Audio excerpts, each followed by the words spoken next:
It's been 4 years since the previous season of Super Friends. Wendy, Marvin, and Wonder Dog are gone with no explanation, but I think I know. Again, it's been 4 years. They're all in college now. Fortunately, replacing them was as easy as finding a pair of alien kids and a monkey. The format has changed too. Rather than 1 hour-long story, we now get 4 shorter ones. That's why the name of this video is the way it is. YouTube doesn't leave enough room in the title box to fit all that into it. On the outskirts of Gotham City, strange experiments are taking place in the basement laboratory of Dr. Cranum. My brain machine will enable me to advance man's mental evolution 1,000,000 years. With man possessed of the brain power of the future, the world's greatest problems can be solved today. But Dr. Cranum, with that machine we're tampering with a great unknown. The effects could be catastrophic. The tests will now begin, Dr. Scott. Like all mad scientists who work off the grid after other scientists tell them not to do something, he'll test it on himself.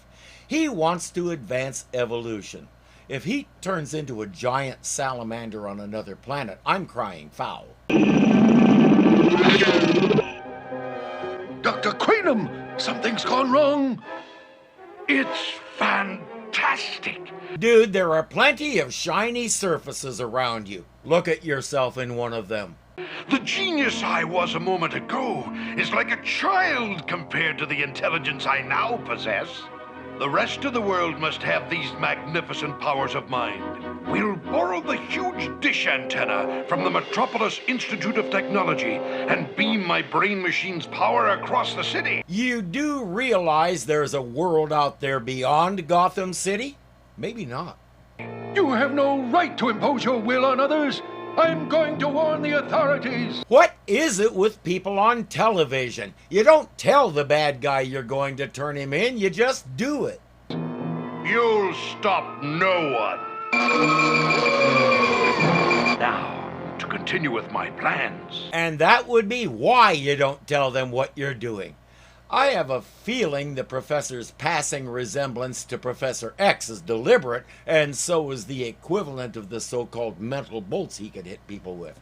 He heads for the Institute in their big dish. Did you see that strange-looking guy come out of the alley? Yeah, let's check him out. Pardon me, mister. We'd like to ask you a few questions. Hey, put us down! What you doing? Stop that! Put us down! That wasn't one of the questions.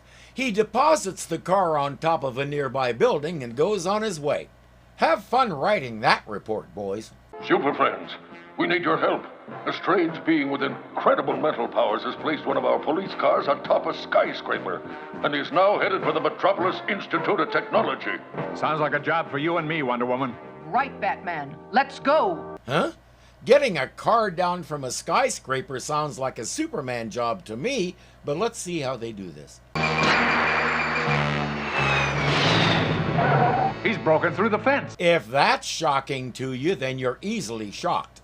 Holy incredibilities, Batman! It looks like a man from the future. Correct, Super Friends. And with my brain machine and this antenna, I, Dr. Cranum, will change the entire city of Metropolis into beings of the future, like myself. Not if we can help it. Again, don't tell him what you're doing so he has time to prepare countermeasures. It seems to be a difficult concept for these people. Let me put it another way. You talk too much. You talk too much.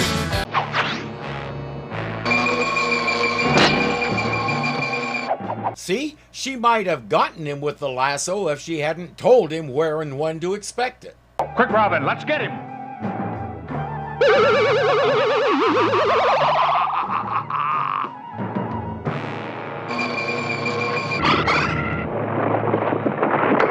Two questions. Why do you have to talk more? And what does get him even mean? Dr. Cranum isn't going to use the dish where it is. He's stealing it. He puts it on a truck to take it back to his lab, and the 3 super motor mouths can't do a thing about it. Later, after freeing themselves, I heard a story a long time ago about a man who wrote for one of the old radio serials. He wrapped up the week with the hero trapped in a pit with peril on every side. People listening to the show and reading the script couldn't figure out how he was going to get the hero out of there. Several of the writer's friends wanted to ask him, but he spent the weekend drunk on his butt. So when he came in Monday morning and sat down at his typewriter, everybody was leaning over to see how he did this. He limbered up his fingers, put a sheet of paper into the typewriter, and typed, "After he gets out of the pit." We've got to get Dr. Cranum before he can fulfill his terrible plans. But how do we know where he took his brain machine and the antenna? Simple, Robin. The only place that's built atop a mountain and has a commanding view of the entire city. Right, Batman. Metro World Amusement Park. Well, sure.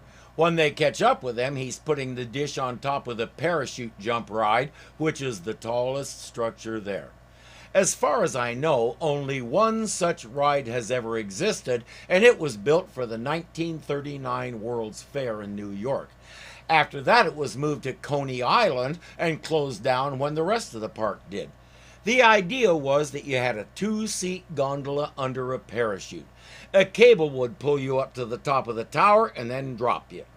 I've never been clear on whether the cable was still attached, but I would ding-dong well hope so. If Gotham City has one, I have a feeling they stole it. So, Wonder Woman thinks she can sneak up on me. It seems she hasn't counted on my mental telepathy.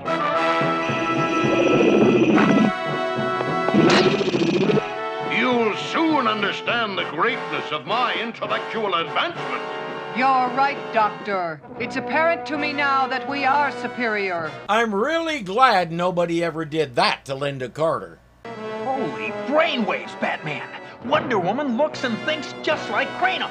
We've got to change Wonder Woman back and stop him, and I know just the way. Before the Adam West series, Robin never said those "holy this thing and the other thing" lines in the comics. That was one of the show's goofy innovations.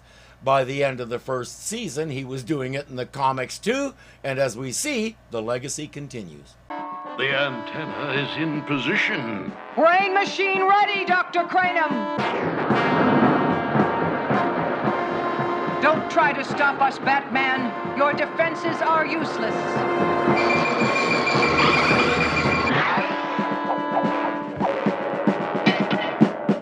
Unlike last time, he actually has a plan. Here comes the other half of it now. A childish idea, Robin. One bumper car can't stop me. How about a dozen, Wonder Woman? Guess which one's the real me? Those inflatable dummies did the trick, Robin. Yeah, it's a good thing you had 11 of those up your utility belt. Here's what I don't get. Wonder Woman has a strict code of honor. How did making her more intelligent convince her to throw it out? I would think becoming a big brain would make her even more determined to stop Cranium because of that code of honor. Instead, it made her as pompous as he is. I think I see a design flaw in his machine. I must not let them change me back. He's getting away. Quite the contrary. That thing goes straight down to a specific place, so if you get to that place first, he's actually trapped.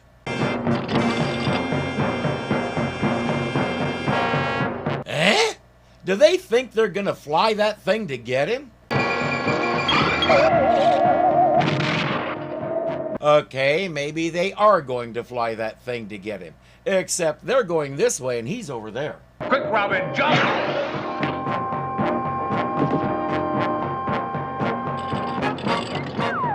Hit all the mirrors with the beam and it's bound to reflect around and hit him. This should be too easy. Which one's the real Dr. Cranum? You're outwitted again, Batman. Wrong, Dr. Cranum. Told you. For a super brain scientist, he doesn't seem to know how a mirror works. I don't understand. How could I have failed with such superior intelligence? It's not a super intellect that's important. It's how you apply it. And that's all the explanation you're going to get. Because you've been so naughty, you can remain in the dark about the rest of it. So there. I'm happy to say that Dr. Cranum's brain machine has been dismantled for good. And he'll have a long time to think over his mistakes in the hands of the authorities. No man has the right to force his will on others, no matter how good his intentions may be. There are those of us who are satisfied with the brain power we already have and really don't want any enhancements. I'm sure there are others who would like to have a few more IQ cells, and if they wanted to talk to Dr. Cranum, it would be their right. Wonder Woman didn't ask for the beam, and once she was restored, it was clear she didn't like herself with the extra gray matter. And one more time, I'm glad this never happened. Next story after this PSA. Some sports are fun to do alone, but swimming is not one of them. Help! Somebody help! Swimming is one of the things you should never do alone. Always swim with a buddy. That way, if you get in trouble, there's someone around to help you out. I'm sure lucky you showed up, Aquaman. Thanks. Sure thing. But next time... Swim with a buddy. That's well and good, but maybe they should talk a little bit about where you swim, too. If you're in a place where seaweed can tangle your feet, try somewhere else. The Metropolis Municipal Airport, where two young boys are about to embark on the most dangerous journey of their lives.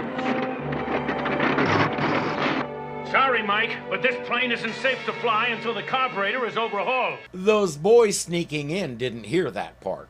Well, that means my engine could quit at any time. I'd have to be crazy to fly it.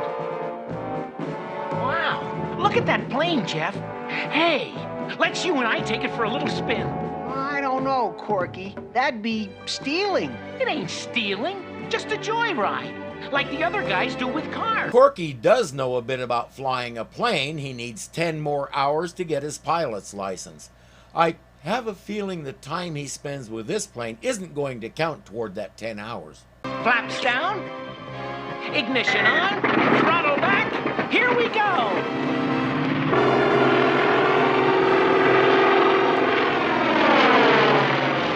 Later, high above the Metropolis State Beach. It sure is exciting to be so high up. So far, so good. Now we'll have some fun with the local beach bumps. He starts buzzing people on the ground, which is fun for him and the opposite for everyone else. Stick with me, Jaina, and you'll be a super surfer in no time. If I stick with you too much longer, Zandeer, I'll be super soaked.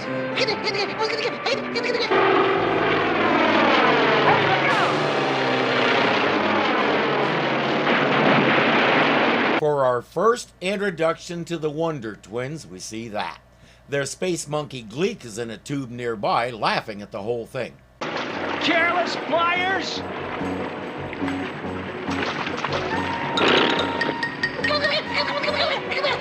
I may be mistaken about that. It's the Teen Trouble Alert. Metropolis Airstrip calling the Wonder Twins. Two boys took a plane whose engine could go out at any minute. The plane's radio is dead, and we can't warn them of the danger. We'll get right on it. Come on, let's stop those kids before they cause any more trouble. Wonder Twin powers, activate! Zan and Jaina are brother and sister aliens. That's what we know at this point. Jaina can take the form of any animal, and Zan can change himself into various types of water. Shape of an eagle! Form of water! I don't know why they hesitate. Hey there! Bring that plane down! It's the Wonder Twins. I think we should do what they say, Corky. I got a better idea. We'll ditch them. They're flying alongside you with a bucket of water and a monkey. You really think that's going to work? I can't control the plane! The engine sounds like it could stop any second. And there's no place to land for miles. I wish we'd never done such a dumb thing as take a plane. Yeah, next time think of that before you turn the key. The Wonder Twins are on this. Shape of a pterodactyl! Form lake!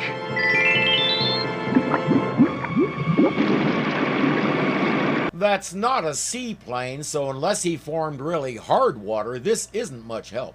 Oh no! We're headed straight for those power lines!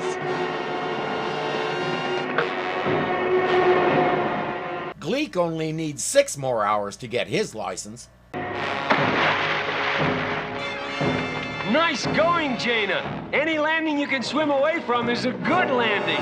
I say the same thing about diving. Any dive you come back from was a good dive. Gee, we're really sorry for what we've done. And we deserve whatever punishment we get. I'm sorry too, especially for Corky.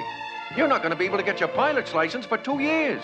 I have a difficult time feeling sorry for him. At the same time, it's often hard for a kid his age to look down the road and see the possible repercussions of his actions. I say the real fault lies with the guy who left the key in the ignition. I guess I deserve it. Joyriding is a dangerous game to play. When you take a plane or a car, you may think you're only borrowing it. But in the eyes of the law, it's still stealing.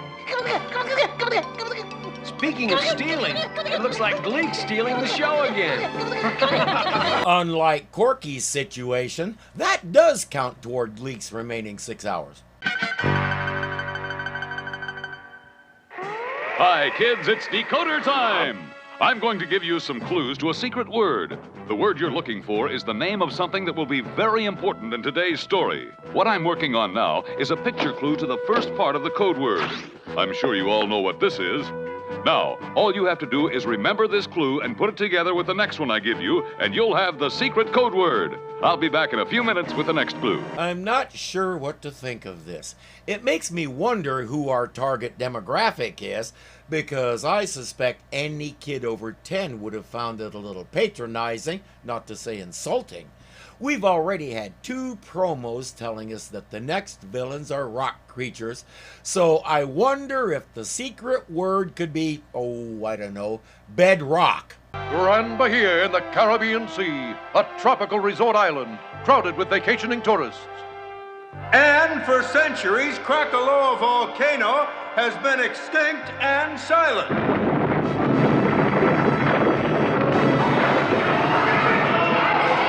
Quick, everyone, back to the bus! Joe fired up that noise machine right on cue. Give the man a bonus. I'm guessing Krakaloa is a combination of Krakatoa, the loudest eruption ever recorded, and Mauna Loa, which is an active volcano. Neither is anywhere near the Caribbean, but we'll avoid that subject.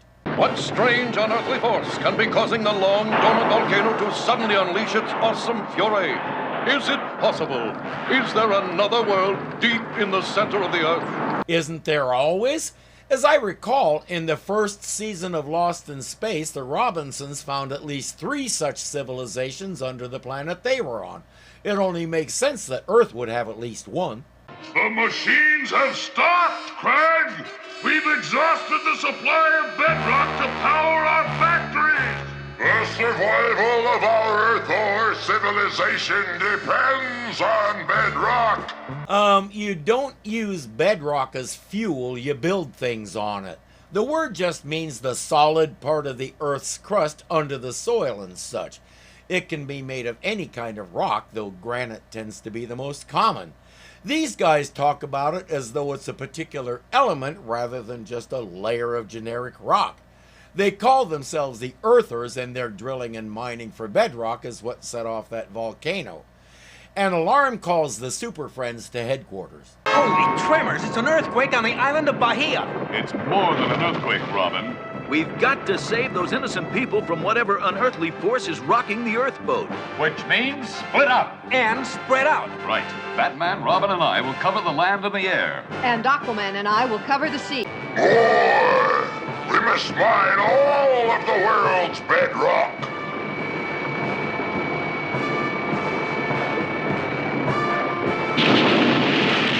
Does he realize that if he does, a lot more of that will happen? Basically, doing that would render the planet uninhabitable because the crust above bedrock would be sitting right on the super hot mantle. You think we have global warming now? Just wait. We're stranded! Look, Batman, the ground under those people is gonna collapse any second. We've got to act fast, Robin. This calls for the Bat ski lift. Gotcha. Hold them to safety, Robin.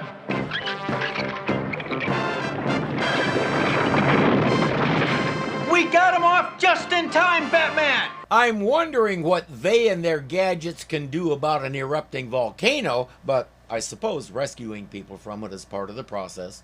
Look, straight below us. It's an oil slick. I'll stop the oil spill.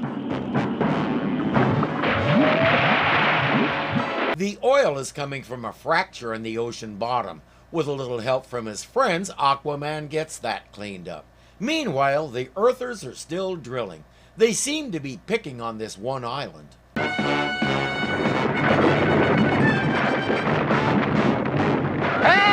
The ground's melting! The hotel's sinking! Let's get out of here! Look at Superman! He's headed straight into the melted ground! Wow! I hope this isn't too much for even Superman.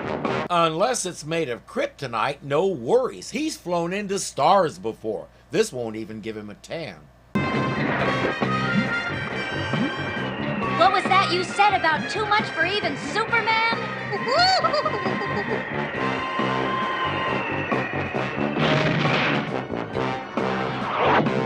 Now to cool off the ground.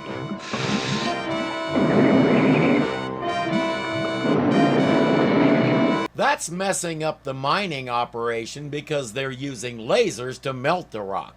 They need to see what the problem is. It looks like you've got it as solid as a rock again, Superman.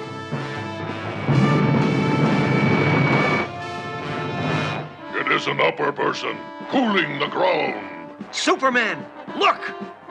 What in the galaxy is that? I don't know. But we're going down after it for a better look. I'm a little surprised that the Earthers didn't know that would happen. Jupiters! This place looks like the devil himself could pop out any second. Stand back. It's a trap. They were waiting for us. Then again, maybe they did.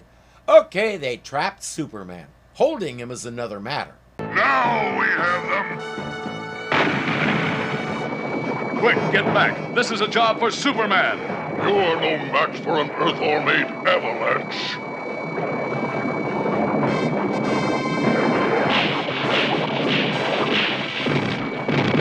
You said he ain't a what? Those boulders are landing exactly where Superman aims them. He's piling them up to shore up the cavern and stop the avalanche. He's too powerful. We must escape. I repeat, you said he's no match for what? And this is your domain. You propose to escape where? To the surface? Using his X-ray vision, Superman discovers that their tunnels honeycomb the whole underground world, so he'll have to track them down the old-fashioned way. Go look for them. Come on, let's get moving. Listen, that sounds like the ray those rock creatures used. The tow cars are full. Return to the lower world. Superman would want us to follow this up, Zan. Yeah, and it's our chance to discover their secret world. Come on. And if they get into a jam, they have powers to help them get out of it. Wendy and Marvin didn't need powers. I guess we know who's tougher, don't we? Jupiters, they've got a whole world down here. Come on, we've got to get back to Justice League headquarters and tell the Super Friends.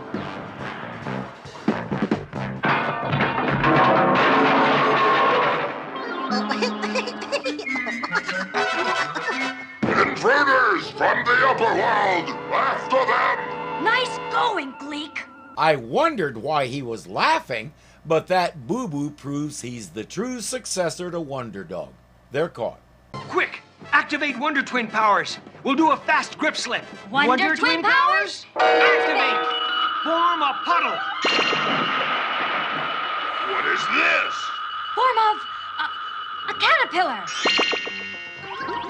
Transformation!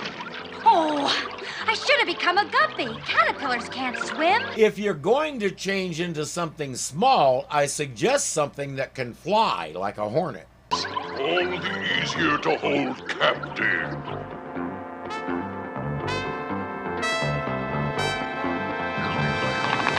Because without good mobility, the bad guys can do that. But the Earthers have been discovered, so they put their laser machines in reverse and start sealing up all the tunnels. It's making it impossible for Superman to track them down. I've got a plan to stop him, but it'll take all the Super Friends. You're telling us instead of them because the tunnels are all sealed. Craig says nobody can find them now. He forgets there's a blue monkey with a prehensile tail still running around. But before we see what he's going to do... Time for the next decoder clue. Here it is. Remember, you already have the clue to the first part of the word.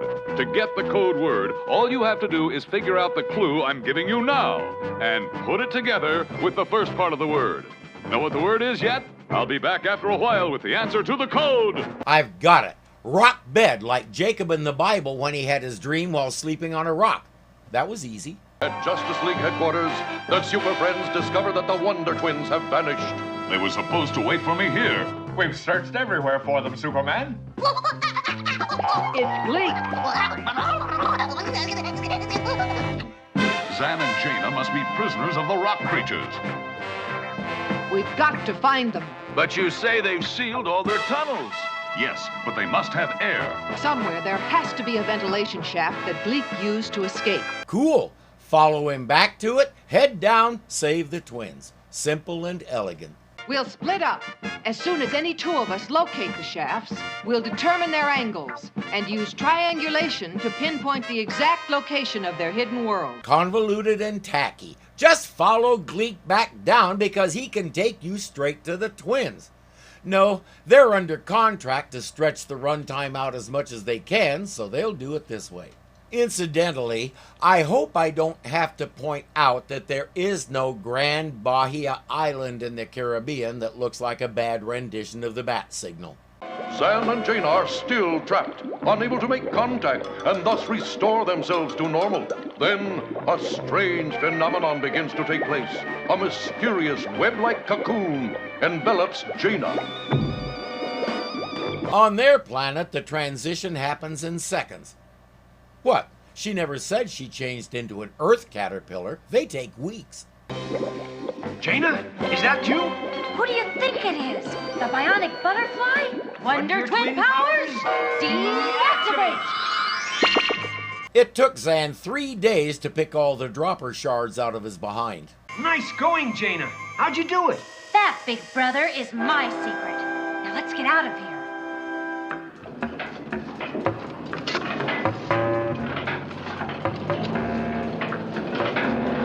Trouble is, they can't find a way out. All the tunnels are gone.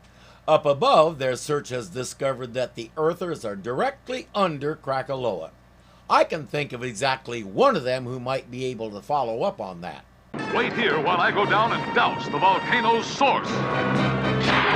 Sure, if you want to do it the easy way.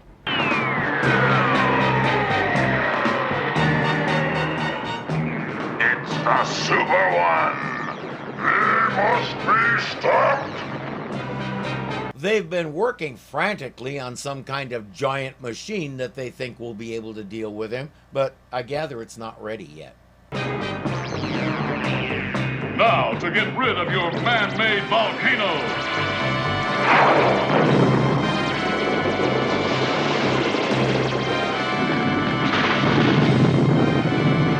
So it wasn't a volcano at all, it was their furnace? Why all of a sudden did it start spewing lava? And how much help is Aquaman going to have to call on to clean that mess up? The Rockmen aren't done yet. Crag calls out their secret weapon. You're no match for ours, Super One! Holy super monsters! That big bag of bolts is after Superman! And for all its size and good looks, it's nothing more than a giant robot. Superman can take care of those with one punch. He won't, though. He'll get a lot more creative than that. Come and get me, imposter! teach the big bully not to fool with Superman.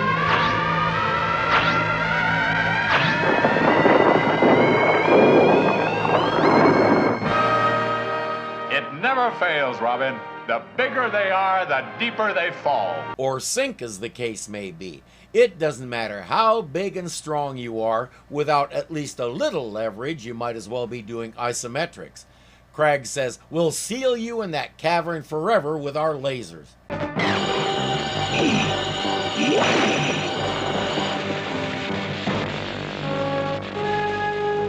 won't be able to deflect all our rays, Super One! Everyone, fire! Oh, no, you don't!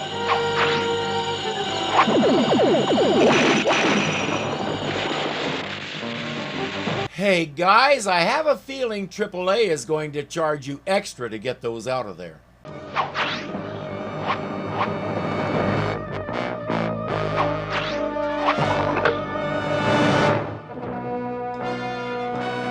Wonder Twin powers, activate. Form a lake. Form of an elephant. Here's your chance to be super snooty. Spacey, Sam, real spacey. I'm still sorting out what spacey means. Here I think it's supposed to mean funny, but don't hold me to that. You may have noticed that we've descended into a bit of mild slapstick.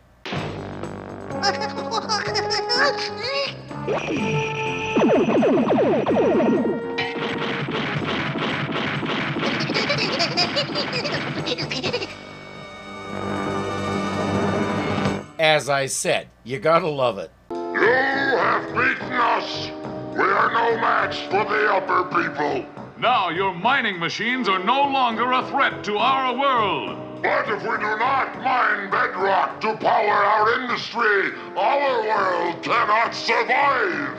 Why didn't you just ask us? I could have gotten you all the bedrock you needed without your hurting our world. Because they didn't know there was a problem. This was a thing they did, and as far as they knew, it didn't have any effect on the upper world.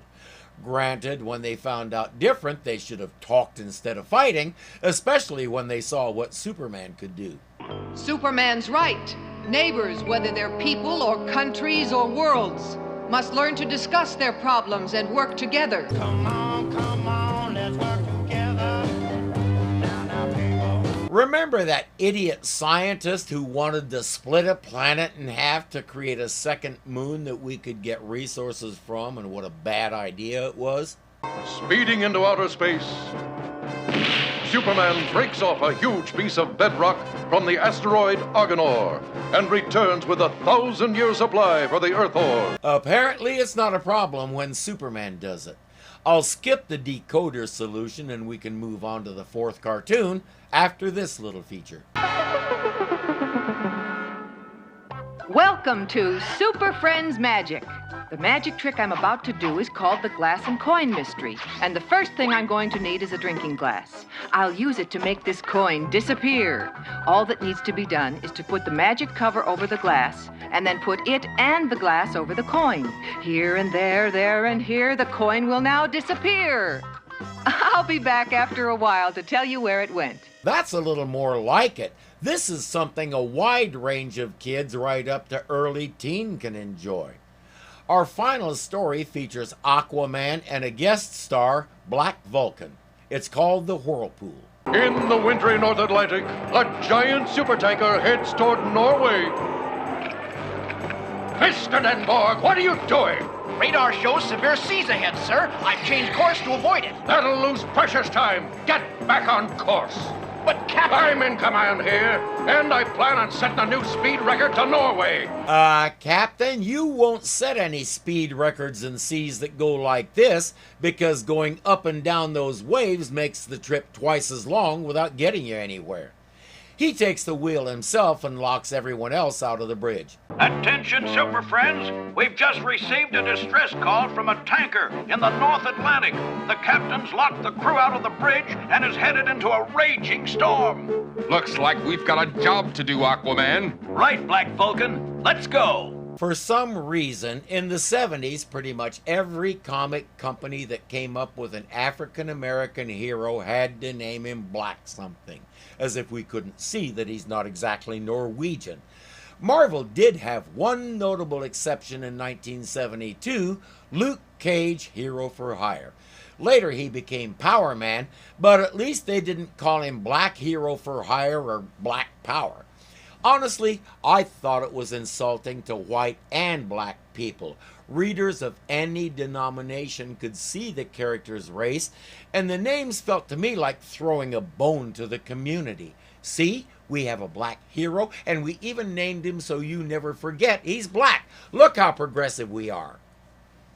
Black Vulcan was created for this series and only appeared twice anywhere else. He has several powers. Black Vulcan! Power number 1, he can create his own reverb. In seconds, the Black Vulcan is on his way in a flash of lightning, while Aquaman races across the choppy seas in his aqua scooter. Power number 2, he can do that. Is he inside the lightning bolt, or is he the lightning bolt? Even after the narration, I don't know. Meanwhile, Captain Deathwish is still barreling straight into the storm. The bulkhead! It's leaking! No use! We've got to turn back or we'll sink for sure! But will you do it in record time? That's the important thing. Black Vulcan to Aquaman. This storm front's making it impossible to locate the ship. Perhaps my fish friends can help us find it. Next time, do that first. Those guys aren't able to patch the leak in the bulkhead. They need a solution, and they need it quick. They'd settle for magic. Speaking of which... Hi! Have you figured out where that coin went? Actually, it never left the table. See, it's right where I put it. To make this trick work, cover the open end of the glass with colored paper, the same as on the table. Glue it to the rim of the glass and trim the paper so none of it sticks out. This cover is used to hide the paper on the end of the glass. It covers the coin and makes it seem to disappear, which is what I'm going to do now. Just make sure your audience keeps their distance so somebody doesn't pick up the glass without the cover on it. Help! She's sinking! My lightning power will seal that leaky bulkhead. Now to weld it closed. Power number 3, he's a certified metal worker. Let's go talk some sense into the captain. Speed 23 knots. I'll easily break the record. Captain, turn this ship around. You're endangering your entire crew. Never! You may be king of the sea, Aquaman, but I am king of my vessel. But you're heading straight for the Maelstrom, a giant whirlpool that can easily suck this ship to the bottom. I'll sail around it, and you won't stop me. Or not. It shouldn't be hard for Black Vulcan to blast that door open. Without warning, a crashing wave knocks Captain Cranum into the instrument panel, causing Aquaman and Black Vulcan to be dropped into the oil hole. This oil is pulling us under. We've got to find a way out. If I could just hit the right switch on that electrical panel, one false move and my lightning could ignite the oil. You did it! I told him he should have blasted the door open. Sometimes superheroes are just too polite. Captain Clueless just made an unnerving discovery. Great Scott! I'm headed straight for the whirlpool! Where have I heard that before? Stand back, Aquaman, while I open the door. Next time I tell you to do that, don't argue, just do it. It's no use, Aquaman! The rudder's snapped, and there's not enough power to clear the whirlpool. We're finished! Not yet, Captain.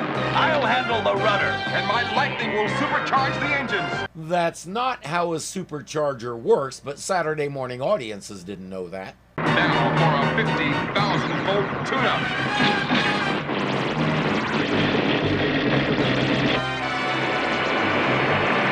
Let that be a lesson to all boaters. If you need a sudden burst of speed, send a bunch of electricity through the propeller shaft. Works every time. You were right, Super Friends. My quest for fame made me irresponsible. The guy standing behind you told you that first. How about a nice apology for him? When I face the maritime inquiry, I'll probably lose my captain's license. Well, Captain Kroner, you certainly came close to establishing a speed record. Right to the bottom of the ocean. I have a feeling everybody will be okay with the blonde guy becoming captain. We're almost done. Holy harvest, Batman. Good to be out in the country. Batman, Robin! Hi, Mr. Brown. Robin and I were hoping we could buy a snack. This is the place to get some great ones. Be my guest. Apples, tomatoes, celery. It all looks good to me. Right, Robin. Fresh fruits and vegetables make some of the best snacks there are. What do we have, Batman? Any of them, Robin, you can't miss. That hits the spot. Better than junk food, Robin. And that's our new format. It very much reflects the culture of the time. Cartoons can be fun, but they should also be educational. They can't be violent either. Superheroes shouldn't be fighting baddies. They should be helping people out of scrapes. If they do encounter foes, it's okay to break some stuff, but don't commit violence on their person. The powers that be decided that violence on television was warping young minds, and if we showed positive, non-violent stuff and included things like features on health and safety, kids would turn out much better. I couldn't say for sure it made any difference. A generation later, the next set of parents would fix their gaze on video games as the reason why these kids today are the way they are. Today, it's their phones. I do know that some shows with morals to the story like this influenced kids because you told me so back when we were reviewing Shazam. Many of you told me the lessons at the end of the episodes did get your attention and you discussed them with your friends at school the following week. So now it's time for the next question. Did things like this influence you? Did you notice that there was no violence and did you take the other lessons seriously? I'd also like to know what you thought of all the changes from the previous season. While you're doing that, I'll get to work on the next episode. Considering how much help I have, it should be easy.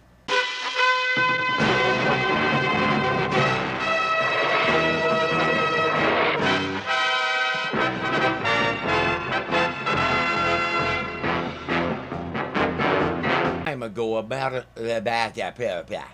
the secret word I wonder what the secret word is. Honeycomb. They've been working with we've descended. Here I think it's the most through the propeller. The what?